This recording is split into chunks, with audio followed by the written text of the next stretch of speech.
So the concept for Gumball and Trick or Treat Land very slowly evolved, and the first point of its evolution was just me messing around in GB Studio to learn the toolset. I made a short video about what motivated me to pick the toolset back up to really try to do something with it, but when I started, I was sort of trying to aim to execute this really basic concept for a game that I had had in my mind since college. The origin for that first idea came from me playing Game Boy games on a Game Boy Color. The Game Boy Color does this cool thing where when you put in a Game Boy game, you can choose what palette it shows up in. There's one particular palette that has the effect of having these bright blues, a palette of bright blues on the background tiles, and then the sprites are rendered either in bright red or bright green.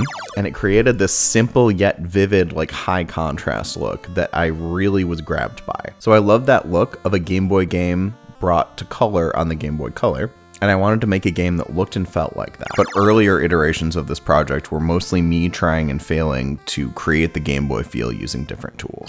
I originally envisioned it as a top-down puzzle game that was very small in scope, maybe like an hour or two long. At the time, I had no idea that it would grow into an 8-hour-long turn-based RPG.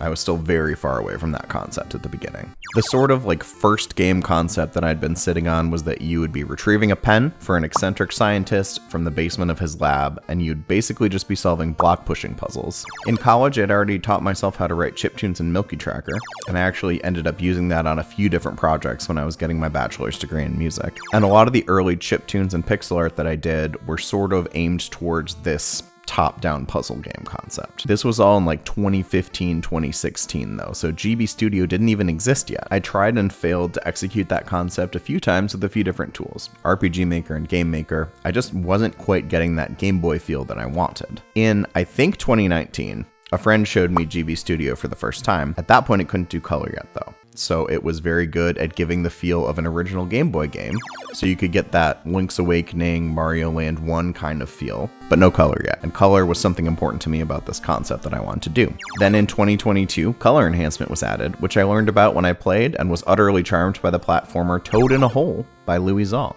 So now that color was available in GB Studio, I had a hunch that I might be able to do something like this concept. So I started spending nights and weekends playing with the tool and learning it gradually over the span of a couple years. And at the time, I thought I was really taking a swing at a small, unambitious top-down puzzle game with a very limited palette. I thought that if I finished the project at all, it would just be an experimental thing to get my feet wet. But I developed this sense that if I was going to put something out into the world, I want it to 1, feel finished, and 2, be a game that I could actually see myself enjoying playing. Everything sort of began to grow outward from there.